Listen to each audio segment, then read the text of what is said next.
दिल्ली विश्वविद्यालय में राष्ट्रीय समाज रक्षा संस्थान एवं सामाजिक न्याय एवं अधिकारिता मंत्रालय भारत सरकार द्वारा ट्रांसजेंडर्स को मुख्यधारा से जोड़ने के लिए आज एक कार्यक्रम का आयोजन किया गया। इस कार्यक्रम में दिल्ली विश्वविद्यालय के अधिकारियों के साथ साथ स्कॉलर व दिल्ली विश्वविद्यालय के छात्र एवं छात्राएं और किन्नर समाज के बुद्धिजीवियों ने हिस्सा लिया। दिल्ली विश्वविद्यालय प्रोफेसर और इस आयोजन के ऑर्गेनाइजर श्री राजेश ने बताया कि हम काफ़ी समय से ट्रांसजेंडर्स के लिए कार्य कर रहे हैं और हम चाहते हैं कि सभी किन्नर समाज के लोग मुख्य धारा से जुड़ें। भारत सरकार लगातार ट्रांसजेंडर्स और बेकर्स के लिए कार्य कर रही है। इसमें करीब 1000 करोड़ का बजट भी सुनिश्चित किया गया है। आज का ये कार्यक्रम भी भारत सरकार के सहयोग से किया जा रहा है। Professor Rajesh, head department of adult continuing education. Professor Rajesh ji, जिस तरीके से ट्रांसजेंडरों के लिए कार्यक्रम रखा गया है और किस तरीके से मुख्य धारा से जोड़ रहे हैं आप लोग? देखिए, ट्रांसजेंडर समुदाय के लिए नालसा जजमेंट 2014 में आया, एक्ट 2019 में आया। इसको ध्यान में रख के जो भारत सरकार ने जो भी तैयारी रही, उस तैयारी में मैं जुड़ा रहा और मैंने शिक्षा और रोजगार के लिए 2013 में इसके लिए भारत सरकार का कार्यक्रम बनाया। अब ये जो ट्रांसजेंडर समुदाय है, जो आप आज कार्यक्रम देख रहे हैं, इस तरह के कार्यक्रम में इनको जोड़ के हम जो है इस समुदाय को मुख्य धारा में ला रहे हैं। क्योंकि अगर यहाँ आए तो आपने देखा होगा जो वॉशरूम है या तो मेल है या फीमेल है, जेंडर न्यूट्रल वॉशरूम है, नहीं दिखे। ये लाइब्रेरी में जाएं, हॉस्टल में जाएं तो जो फैसिलिटी होनी चाहिए वो फैसिलिटी आज की डेट में नहीं है।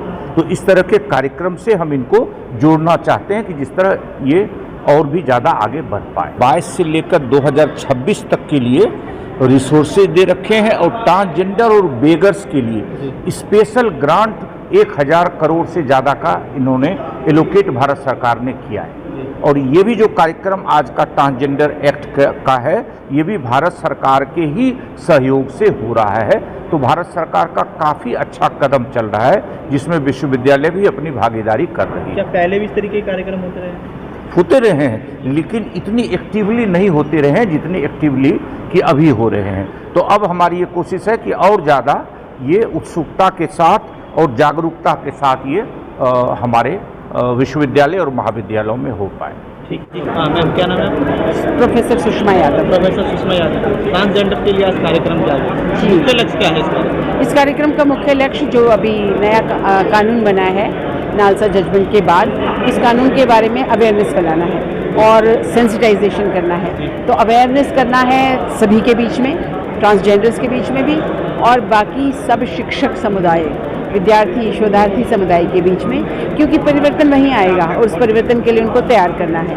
और ट्रांसजेंडर्स के लिए इसलिए है कि उन्हें पता चले कि कानून में उनके लिए प्रावधान क्या हैं। तो ये इनफैक्ट ये एडवोकेसी सेमिनार है, तो उसका मतलब ही यही होता है कि कानून के प्रावधान उन्हें बताएं और फिर उसके लिए क्या क्या आवश्यक है परिवर्तन, वह भी उनको बताएं। मैं इसको एक बहुत प्रगतिशील कार्यक्रम देखती हूँ, क्योंकि विश्वविद्यालय के विभिन्न कॉलेजेस के टीचर्स को उन्होंने बुला रखा है और कम्युनिटी को बुला रखा है। तो दोनों एक दूसरे को समझ भी लेंगे, देख भी लेंगे, जान भी लेंगे और आने वाले परिवर्तन के लिए तैयार हो जाएंगे। यही इसका एक सबसे प्रमुख उद्देश्य है। आप भी विश्वविद्यालय में एक बड़े पद पर रहे हैं, विश्वविद्यालय में भी इस तरीके के कार्यक्रम? ये बता रहे हैं कि 2013-14 से जब वो विधि बनी थी तब से कार्यक्रम कर रहे हैं। तो कुछ डिपार्टमेंट, जैसे ये डिपार्टमेंट है जो सतत शिक्षा का डिपार्टमेंट है, कंटिन्यूइंग एजुकेशन, और सोशल वर्क डिपार्टमेंट्स, वो डिपार्टमेंट से काम करते हैं। लेकिन इस बड़े पैमाने पर अभी बहुत से विश्वविद्यालयों में ये काम नहीं हुआ है। मैं भी जिस विश्वविद्यालय में मानते हैं कि होना चाहिए, क्योंकि जैसे हमने अपने शिक्षा व्यवस्था को समावेशी बनाया है, तो अभी तक हमने उन वर्गों को इसमें शामिल किया था जो एक्सक्लूडेड थे, तो जिसमें हमारे शेड्यूल कास्ट, शेड्यूल ट्राइब्स, फिर ओबीसीज आए।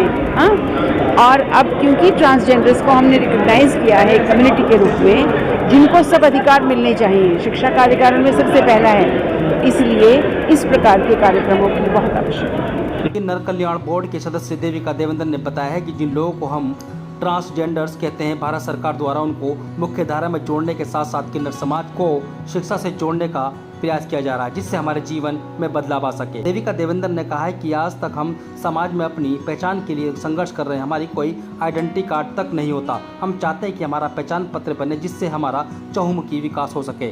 इस मकसद से हम इस कार्यक्रम में शामिल हुए हैं। कार्यक्रम का लक्ष्य क्या है? हम सीधा आपसे पूछना चाहेंगे। भारत सरकार की सामाजिक न्याय एवं अधिकारिता मंत्रालय, भारत सरकार का जो एक ऑटोनॉमस बॉडी है NISD, national institute of social defence, और दिल्ली विश्वविद्यालय एवं प्रौढ़ सतत एवं जो हमारा विभाग है एजुकेशन डिपार्टमेंट है, एडल्ट और जो एक्सटेंशन एजुकेशन डिपार्टमेंट है, उनके संयुक्त तत्वावधान में तृतीय लिंगी के जो व्यक्ति हैं, जिन्हें हम ट्रांसजेंडर व्यक्ति कहते हैं, उभय लिंगी कहते हैं, उनको मुख्य धारा से जोड़ने के लिए, संवेदनशीलता बनाने के लिए एक जागरूकता शिविर और कॉन्फ्रेंस का आयोजन किया जा रहा है, जिसमें ट्रांसजेंडर व्यक्तियों को शिक्षा की श्रेणी में कैसे हम उनको परिपक्वता से जोड़ सकते हैं, उनको समाज में मुख्य धारा से जोड़ने के लिए, क्योंकि मुझे लगता है शिक्षा एक ऐसा हथियार है जिसके सिरे हम ज़माना जीत सकते हैं। जैसा कि बाबा साहब अम्बेडकर ने कहा कि शिक्षा शेरनी का दूध है, जो कोई पीता है वो दहाड़ता है।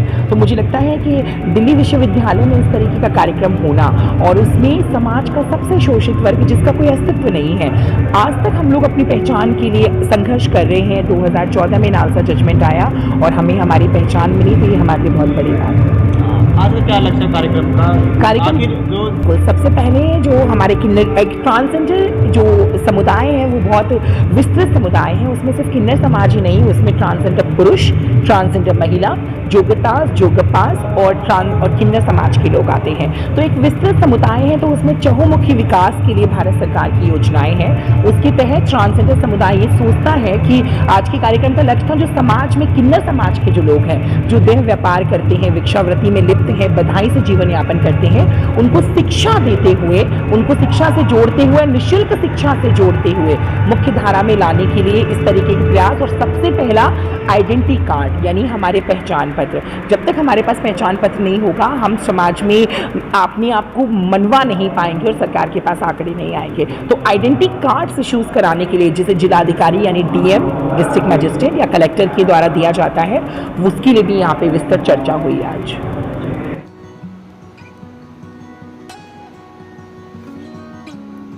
बता दें, इस तरीके के कार्यक्रम को ज़मीनी स्तर पर करने की ज़्यादा ज़रूरत है, ताकि जो ट्रांसजेंडर्स सरकारी योजनाओं का लाभ नहीं ले पाते, उन्हें भी सरकारी योजना का लाभ मिल सके और उनका भी जीवन समाज के दूसरे लोगों की तरह सरल बन सके।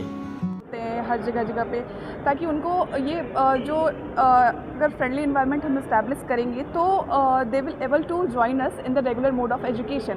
जैसे कि आप देखोगे तो जो ट्रांसजेंडर पर्सन्स हैं वो रेगुलर मोड में कभी भी ज्वाइन नहीं करते। They prefer always go for IGNOU, they always prefer to go for IGNOU for taking their educations. But अगर देखा जाए कि जो रीज़न है मेन वो है डिस्क्रिमिनेशन, इंक्लूड नहीं करना चाहते, तो it's our obligation as a citizen of India कि हम उनको कंफर्टेबल फील कराएं। जो मेरा नाम आलोक कुमार हुआ और मैं एडल्ट एजुकेशन डिपार्टमेंट में रिसर्च स्कॉलर हूँ और ट्रांसजेंडर पर काम करता हूं। ट्रांसजेंडर के लिए आज कार्यक्रम रखा गया है जी। और लग रहा है आपको कि ज़मीनी स्तर पर भी इसको करने की ज़रूरत है? हाँ, ज़मीनी स्तर पे जो यहाँ पे कार्यक्रम बनता है उसे क्रियान्वित किया जाना चाहिए, और इसमें हमारा जो एडल्ट एजुकेशन डिपार्टमेंट है वो अपना अमुक योगदान देती है, और दूसरे शब्दों में हम कहें तो अथक प्रयास करती है अपने रिसर्च के माध्यम से, अपने क्या कहते हैं ज़मीनी स्तर पर वॉलंटियर को भेजकर, साथ ही मिनिस्ट्री द्वारा सरकार से फंड लेकर वगैरह वगैरह ऐसे क्रियान्वित किया जाता है। कितने लोगों को अभी तक इस तरह के प्रोग्राम करके आपके तरफ से फ़ायदा पहुँचाया गया है? लगभग हम कह सकते हैं हज़ारों लोगों को इससे फ़ायदा हुआ है। किस तरह का फ़ायदा? जैसे फर्स्ट ऑफ ऑल फ़ायदा हम ये गिनाएंगे आपको कि जो ट्रांसजेंडर कम्युनिटी है उसके बारे में लोगों की क्या सोच, क्या अवधारणा है, क्या वो चाहते हैं, कैसे वो इन्हें मुख्य धारा में जोड़ेंगे। ठीक है, फर्स्ट ऑफ ऑल ये बेनिफिट होता है। दूसरा, ट्रांसजेंडर का जो मान सम्मान है हमारे समाज में, जैसे मेल और फीमेल को सम्मानित किया जाता है, ट्रांसजेंडर को एक बेगर्स के रूप में देखा जाता है, वो नहीं देखा जाए, उन्हें सम्मान भरी नज़रों से देखा जाए, इसका भी काम किया गया है। और तीसरा हम कहें तो जो समावेशी विकास है, उसकी मुख्य धारा से जोड़ने का अथक प्रयास किया है।